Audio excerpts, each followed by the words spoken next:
থেকে মুসলিম শরীফে ছোট্ট একটি হাদিস আপনাদের খেদমতে পেশ করেছি। এই আয়াতে কারিমা এবং হাদিস শরীফকে সামনে রেখে কিছু কথাবার্তা বলবো ইনশাআল্লাহ। আল্লাহ রাব্বুল আলামিন কথাগুলো আমাদের বুঝার এবং মানার তৌফিক দান করুক, বলেন আমিন। দেখেন, আল্লাহ রাব্বুল আলামিন আহকামুল হাকিমিন তার কালামুল্লাহ শরীফের সূরা আলে ইমরানে ইরশাদ ফরমাইতেছেন, ইয়া আইয়ুহাল্লাযীনা আমানুত্তাকুল্লাহ হাক্কা তুকাতিহি। এই আয়াতে কারিমার দুইটা অংশ আল্লাহ রাব্বুল আলামিন বিজাতিদেরকে নয়, যারা কাফের বেঈমান মুশরিকদেরকে নয়, বরং মুমিনদেরকে, মুসলমানদেরকে, ঈমানদারকে সম্বোধন করে বলে, ইয়া আইয়ুহাল্লাযীনা আমানু, ওহে বিশ্বাসীরা, ঈমানদারীরা, ইত্তাকুল্লাহ, আমি আল্লাহকে ভয় করো, হাক্কা তুকাতিহি। শুধু ভয় করলে চলবে না, ভয় করার মতো ভয় করো, মানার মতো ভয় করার দ্বারা উদ্দেশ্য মুফাসসিরিনে কেরামগণ বলেন যে এখানে ভয় করা বলতে আল্লাহ বিধিবিধানকে মানার মতো মানো।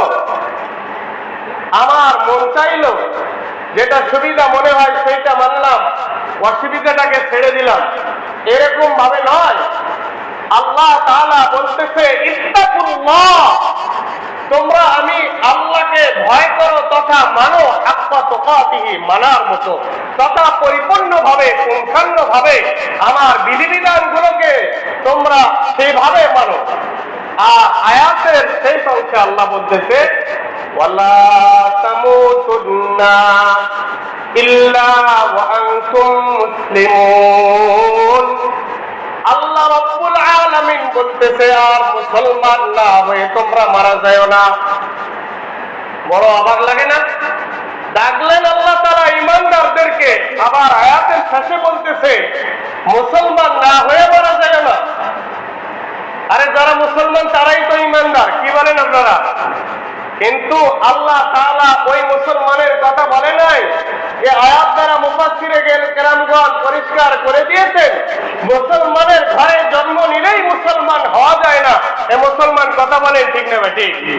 মুসলমান হইতে হলে, ঈমানদার হইতে হলে মুসলমানিত্ব প্রকাশ করতে হবে, ঈমানদারিত্ব প্রকাশ করতে হবে। আপনার কাজের দ্বারা, আপনার আমলের দ্বারা, আপনার রীতিনীতির দ্বারা, সব কিছুর দ্বারা মুসলমানিত্ব প্রকাশ পাবে, ঈমানদারিত্ব প্রকাশ পাবে।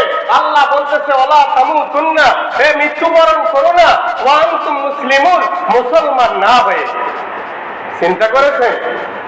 আর ভয় করো, ভয় করার মতো, আমি আল্লাহকে মানো, মানার মতো।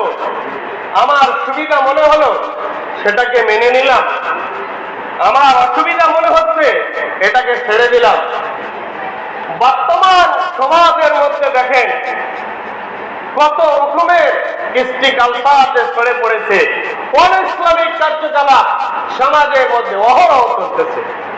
এবার বলেন তো, সমাজের মধ্যে সুদ হারাম না হারাম? 100% হারাম।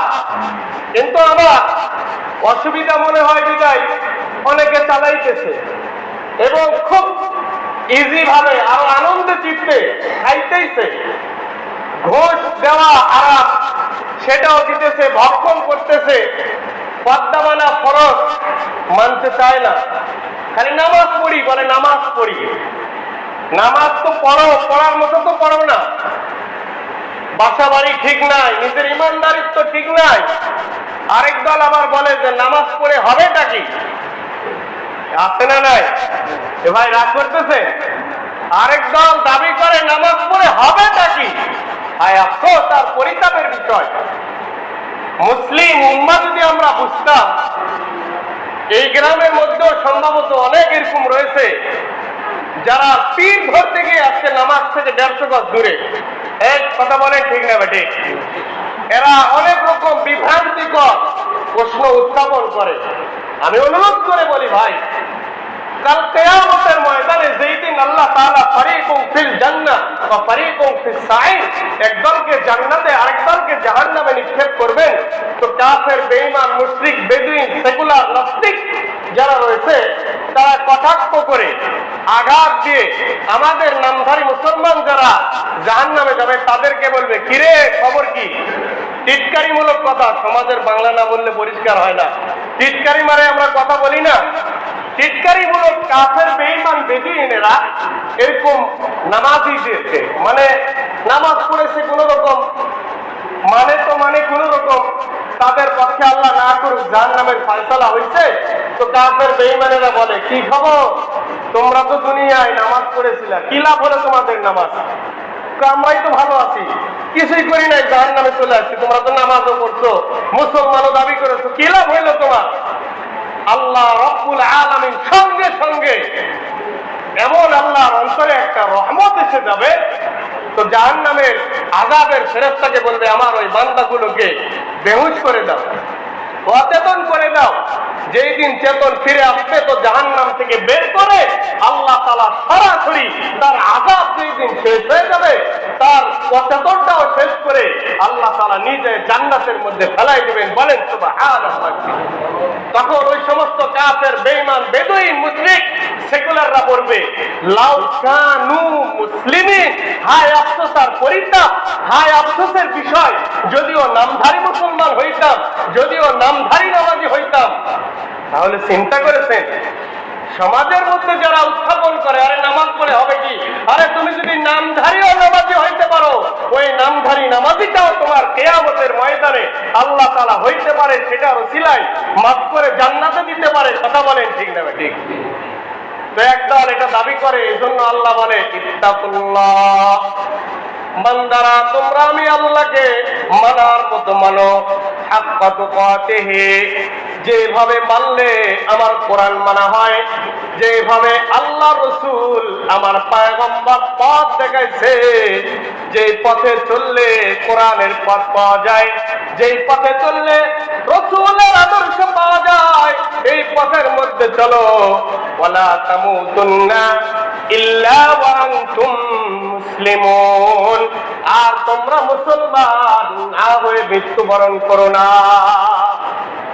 এখন আমরা তো মুসলমান হয়েছি, মানে মুসলমানের ঘরে জন্ম নিয়ে মুসলমান।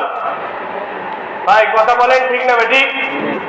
মুসলমানের ঘরে জন্ম নিয়েছে বিধায় আমরা মুসলমান। মুসলমানের কোন সার্টিফিকেট আমাদের সাথে নাই। আরে কাফের আর আল ফারকু বাইনাল কাফির ওয়াল মুসলিম, মুসলমান আর কাফেরের মধ্যে তফাৎ হলো একমাত্র ডিভাইডার তৈরি করে নামাজ। আজকে সমাজের 90% মানুষ এই নামাজ থেকে দূরে, কোরআন থেকে দূরে। কথা সত্য না মিথ্যা? হ্যাঁ, আজকে 90% মানুষ নামাজই আমরা পড়ি না, অথচ আল্লাহ রাসূলের বাণী কাফের আর মুসলমানের মধ্যে ডিভাইডেড। পার্থক্য এটাই যে কাফেরেরা নামাজ পড়ে না, বেদুইনেরা নামাজ পড়ে না, আর আমরা মুসলিম উম্মাহ আমরা নামাজ আদায় করি, আমরা আল্লাহকে সন্তুষ্ট করি। কাফেরেরা সেটা করে না। এখন বলেন তো, যদি এই আয়াতের অর্থ বুঝে থাকে, তাহলে যারা আমরা নামাজ পড়ি না তারা কি আমরা প্রকৃত মুসলমান নাকি নামধারী মুসলমান? এজন্য আল্লাহ তাআলা বলতেছে, ওয়া আনতুম মুসলিমুন, মুসলমান না হয় মরিও না, মরিও না। তুমি তো নামধারী মুসলমান, মুসলমানের ঘরে জন্ম নিয়েছো বিধায় তুমি মুসলমান। নামের শুরুতে মুহাম্মদ অথবা শেষে আলী ইত্যাদি ব্যবহার করতে পারো। আরে তুমি তো মুসলমানের মতো মুসলমান নয়, তোমার কাজে, কর্মে, কথায়, ব্যবহারে মুসলমানিত্ব প্রকাশ পায় না, ইমানদারিত্ব প্রকাশ পায় না। ঠিক না ভাই ঠিক? আল্লাহ রাসূল সাল্লাল্লাহু আলাইহি সাল্লাম বলতেছে, দেখেন, قال رسول الله صلى الله عليه وسلم المسلم من سلم المسلمون من لسانه ويده। আল্লাহ পয়গম্বর বলে, প্রকৃত মুসলমান তো ওই মুসলমান যাদের হাত এবং মুখ দ্বারা অপর মুসলমান নিরাপদ থাকে। আমার ক্ষমতা আছে বিদায় আমি হাত ব্যবহার করলাম, মুখের জবানটা আল্লাহ চালু রেখেছে বিদায় মুখ দিয়ে অকথ্য ভাবে গালি দিলাম, মিথ্যা সাক্ষী দিয়ে মামলায় সাক্ষী হইলাম। সমাজে এগুলো চলতেছে নাকি চলে না? বলেন চলছে কি চলে না? তো আপনি আর আমি নিরাপদ নয়, আপনার আর আমার জবান হাত দ্বারা কিছু দ্বারা মুসলমান নিরাপদ নয়। আল্লাহ বলে, বান্দা মরবা যখন মুসলমান হয়ে মরো, আর আমি আল্লাহকে মানতে হলে মানার মতো মানো, সুবিধাবাদী আর নামধারী মুসলমান হয়েও না, আমি আল্লাহকে মানার মতো মানো আর মুসলমানের মতো মুসলমান হও, ইমানদারের মতো ইমানদার হও।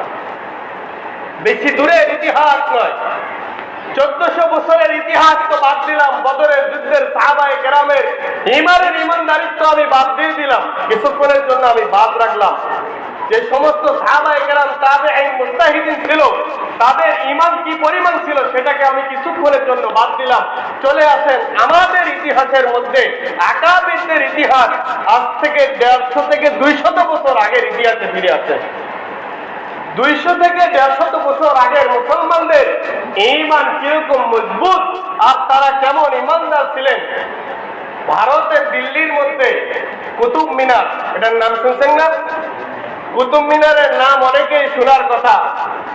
যে আল্লাহর ওলির নামে কুতুব মিনার দিল্লিতে এখনো দাঁড়িয়ে রয়েছে, এর নাম হলো আল্লামা কুতুবউদ্দিন বখতিয়ার কাকি রহমাতুল্লাহ আলাইহি। এই মনোযোগ দিয়ে বাচ্চারা কথা বলো কে তোমরা?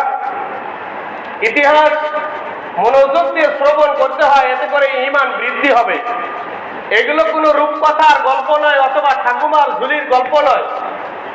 আল্লাহ রাব্বুল আলামিন পয়গম্বরকে জানায় দেয়, পয়গম্বর যেখানে কোনো আল্লাহর ওলির নাম নেওয়া হয়, যেই মজলিসে আল্লাহর ওলির নাম নেওয়া হয়, তো ওই মজলিসের মধ্যে আমি আল্লাহর রহমত বৃষ্টির মতো বর্ষণ করতে থাকে। বলেন সুবহানাল্লাহ। তো আজকে আমরা শুনবো আল্লামা কুতুবউদ্দিন বখতিয়ার কাকি রহমাতুল্লাহ আলাইহির ঈমান কেমন ছিল, জিনার নামে আজও দিল্লিতে কুতুব মিনার দাঁড়িয়ে রয়েছে। আল্লামা কুতুবউদ্দিন বখতিয়ার কাকি রহমাতুল্লাহ আলাইহি যখন 6-7 বছরের সন্তান, তো তার মাকে ডাক দিয়ে বলতেছে, মা আমাকে খাবার দাও। তার মা ছিল সেমন ইমানদার। আল্লাহ তাআলা কোরআনুল কারীমের অপর এক আয়াতের মধ্যে ইরশাদ ফরমাইতেছে, ইয়া আইয়ুহাল্লাযীনা আমানু কু আনফুসাকুম ওয়া আহলিকুম নারা।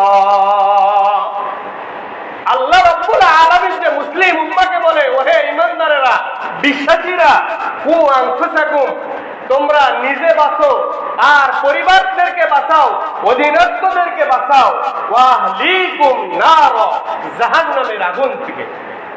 তো কুতুবউদ্দিন বখতিয়ার কাকির মা সন্তানকে জাহান্নামের আগুন থেকে বাঁচানোর জন্য, ইমানদার বানানোর জন্য, মুসলমান বানানোর জন্য সন্তানকে শিক্ষা দিতেছে। সন্তান রিজিক দাতা একমাত্র কে? বলেন কে ভাই? আল্লাহর নামটা নিতে মনে চায় না? রিজিক দাতা কে? আল্লাহ। আল্লাহ, আল্লাহর নামটা জোরে নিবেন, অন্তরে শান্তি পাবেন, আল্লাহ খুশি হবে। ছোট সন্তান বাবা মাকে ডাক দেয়, কলিজার টুকরা জড়ায় ঘরে, আরে আল্লাহ কতদিন থেকে আপনাকে বানায় রাখছে, একদিনও তো আল্লাহকে মোহাব্বত করে আল্লাহ বলে ডাক দিলেন না। সমস্যা আছে ডাক দিতে? বলেন সমস্যা আছে? তো কুতুবউদ্দিনের মা তাকে শিক্ষা দিতেছে, বাবা খাবার দাতা, রিজিক দাতা তো একমাত্র আল্লাহ। রিজিক পাইতে হলে ওযু করে জায়নামাজে দাঁড়ায় যাও। বলেন না সুবহানাল্লাহ।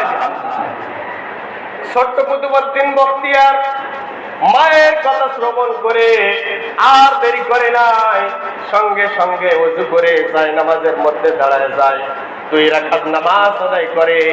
আর তার মা এর ফাঁক দিয়ে রুটি বানায় জায়নামাজের নিচে রেখে দেয়। নামাজ শেষ করে কুতুবউদ্দিন বখতিয়ার কাকি তার মাকে বলে, মা আমার খাবার কই? আল্লাহ তো এখনো খাবার দিল না। তার মা বলতেছে, জায়নামাজটা একটু তোলো তো বাবা। জায়নামাজ তুলে দেখতেছে জায়নামাজের নিচে 2টা রুটি। ওই কুতুবউদ্দিন এত খুশি হয়েছে, বলেন না সুবহানাল্লাহ। এটা কি জন্য? তার সন্তানের ঈমানদারিত্ব বোঝানোর জন্য, সন্তানকে পরিপূর্ণ মুসলমান বানানোর জন্য। আরে আপনি আর আমি নিজের জীবন তো পারলাম না, সন্তানটাকেও মুসলমান বানাইতে পারলাম না। কথা বলেন ঠিক না ঠিক? নিজে তো পারি নাই, নিজের জীবনটাকে তো শেষ করে দিলাম। আরে যেই জ্ঞানটা অর্জন করা আজকে ফরজ ছিল সেটার তো ধার পাশে যায় না। সকালবেলার মক্তবগুলোও চালু হয়, বলে পড়ার প্রয়োজন নাই। আরে 2 টাকার এই লেখাপড়া শিখে তোমার কি লাভ হবে? 7টায় ঘুম থেকে উঠে তোমাকে নিয়ামতপুর বিখ্যাত এক স্কুলে ভালো মানের শিক্ষা দিব, কোরআনের দরকার নাই। কথা বলেন ঠিক না বেঠি? বর্তমানের রীতিনীতির কথা আমি বলতেছি, রাগ করেন না। বর্তমানের প্রেক্ষাপটের কথা আমি বলতেছি। অথচ আপনার উপরেও ফরজ ছিল, আপনার সন্তানের উপরেও ফরজ ছিল। আল্লাহ তাআলা ফরজ করে দিয়েছে দ্বীনের জ্ঞান ন্যূনতম হলো শিক্ষা দাও। এটা নামাজের মতো ফরজ, পর্দা যেমন ফরজ, বিত্তবানদের জন্য হজ যেমন ফরজ, বিত্তবানদের জন্য যাকাত যেমন ফরজ, দ্বীনের ন্যূনতম জ্ঞান অর্জন করা এটাও প্রত্যেক মুসলমান নর নারী ছেলে মেয়ে প্রত্যেকের জন্য ফরজ। কে আমরা পালন করি বলেন তো? পালন করি না, এর ধার পাশেও যাই না। যদি সেটাই হইতো তাহলে ওই নিয়ামতপুর স্কুল বাদ দিয়ে আগে সকালবেলার মক্তবটা আমি কন্টিনিউ করাইতাম, যে না আমার সন্তানকে ন্যূনতম জ্ঞান হলো শিক্ষা দিতে হবে। আমি বলতেছি না যে হাফেজ বানান, আমি বলতেছি না যে মৌলবি বানান, সেটা তো পরের কথা। কিন্তু ন্যূনতম জ্ঞান যার দ্বারা আপনার সন্তানটা 5 ওয়াক্ত নামাজ তো পড়তে পারে ঠিক রকম।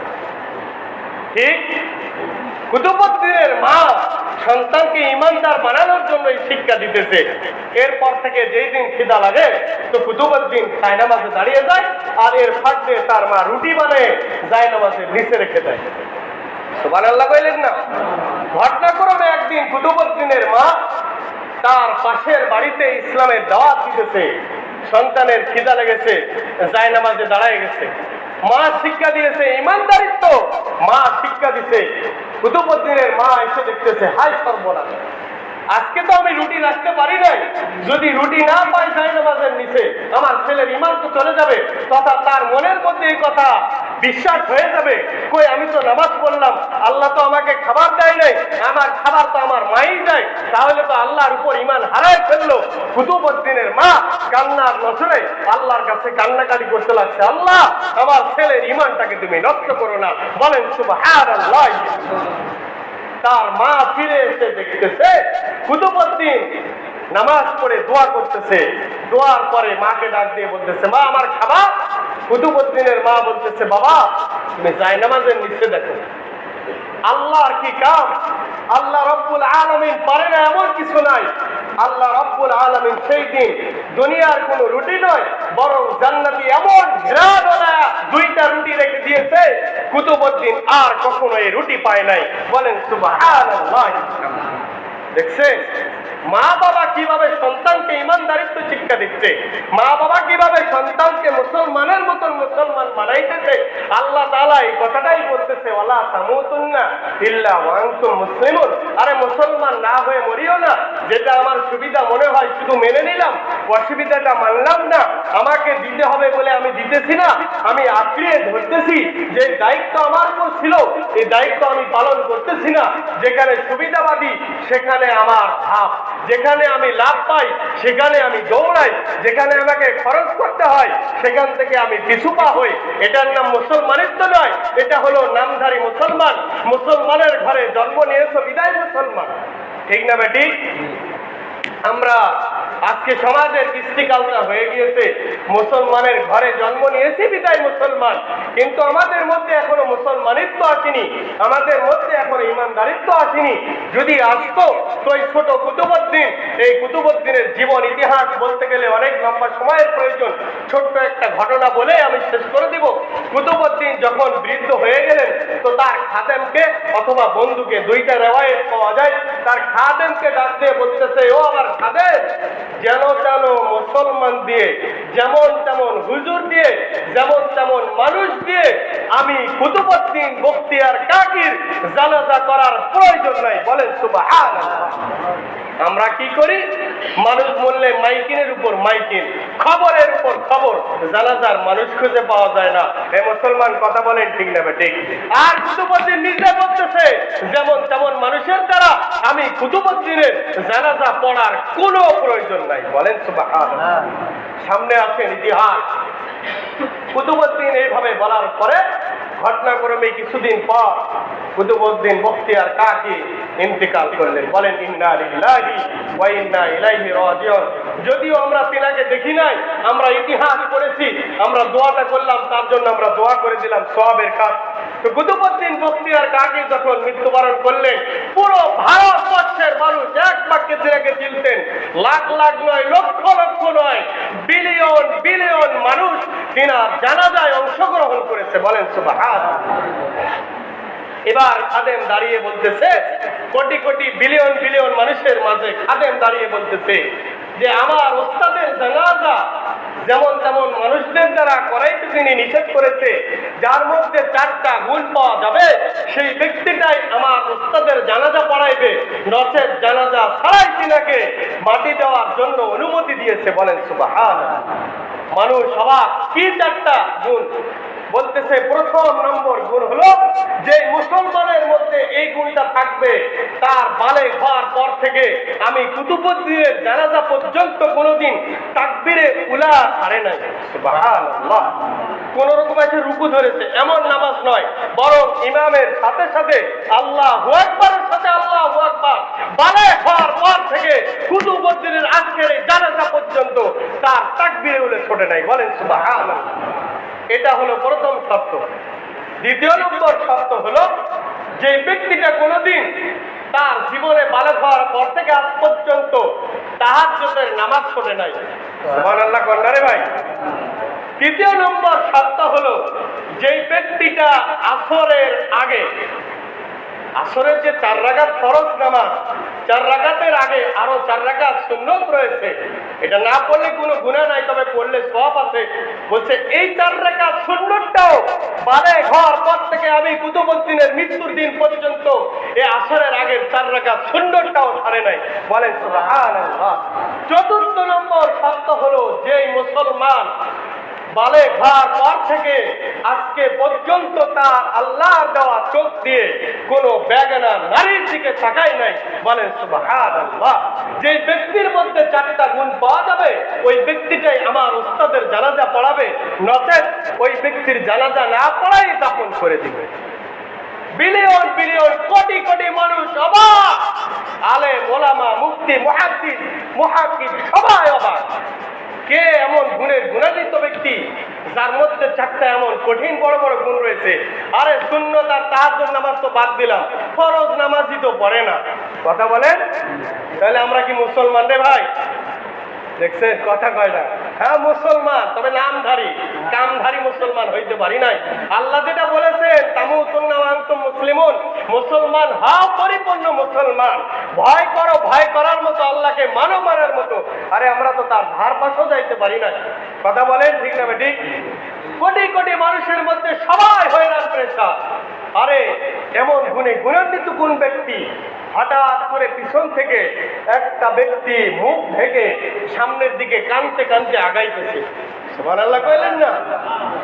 সেই ব্যক্তিটা আর কেউ নয়, দিল্লির সুলতান শামসুদ্দিন আল তামাস রাহমাতুল্লাহ আলাইহি। বলেন সুবহানাল্লাহ। যিনি একজন রাষ্ট্র পরিচালক, যিনি একটা দেশের প্রেসিডেন্ট, যিনি শাসন কার্য পরিচালনা করতেন, এমন ব্যক্তি মুখ মোড়া দিয়ে কুতুবউদ্দিনের লাশের কাছে এসে তার মুখটা খুলে কুতুবউদ্দিনকে চুমা খায় বলতেছে, কুতুবউদ্দিন তুমি তো ইমানদার হয়ে মৃত্যুবরণ করলা তো করলা, কিন্তু মানুষদের কাছে আমার ইবাদতগুলো কেন প্রকাশ করে দিলা? আল্লাহু আকবার, আল্লাহু আকবার। আরে একজন রাষ্ট্র পরিচালক ভাবা যায়, তারাও তো রাষ্ট্র পরিচালনা করেছিলেন, তাদেরও তো ক্ষমতা ছিল, তাদেরও তো দাপট ছিল। হাই আমরা কয় টাকার আজকে ক্ষমতাবান আর কয় টাকার দাপট আমাদের কাছে। তিনি কান্না করতেছে আর বলতেছে, কুতুবউদ্দিন তুমি তো বড় ইমানদার হয়ে মৃত্যুবরণ করেছো তো করেছো, কিন্তু মানুষদের কাছে আমার আমলগুলো প্রকাশ করে দিলা, না জানি আমার ঈমান নষ্ট হয়ে যায়, আমার মধ্যে যদি অহংকার চলে আসে তো আমার তো আর আমল কাজে লাগলো না, আমি তো বেঈমান হয়ে যাবো। বলেন না সুবহানাল্লাহ।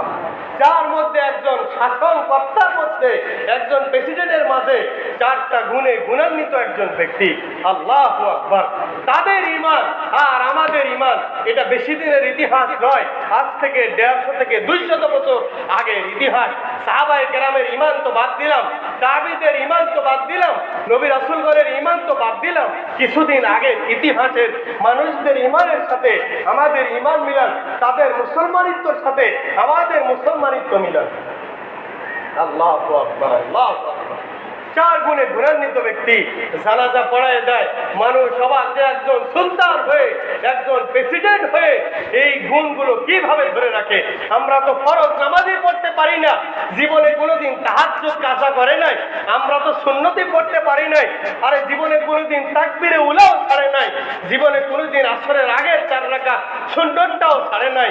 আল্লাহু আকবার, আল্লাহু আকবার। এমন গুণে গুণান্বিত এমন মুসলমান ব্যক্তি, তারাই তো প্রকৃত ঈমানদার, তারাই তো প্রকৃত মুমিন, তারাই তো প্রকৃত মুসলমান। আর আমরা যারা হয়েছি মুসলমানের ঘরে জন্ম নিয়েছি বিদায় মুসলমান, ঠিক না বা ঠিক? ঈমানদারিত্ব নাই, মুসলমানিত্ব নাই, নামধারী মুসলমান। সম্মানিত উপস্থিতি, আমরা আমাদের মুসলমানিত্ব নিজেদের মধ্যে তৈরি করি, নিজেদের মন মানসিকতা ওইভাবে আমরা তৈরি করি। আল্লাহ তাআলা আমাদের সবাইকে তৌফিক দান করুক, বলেন আমিন। ওয়া আখির দাওয়ানা আলহামদুলিল্লাহি রাব্বিল আলামিন। যারা সুন্নাত পড়েন নাই 4 রাকাত ক্বাবলাল জুমআহ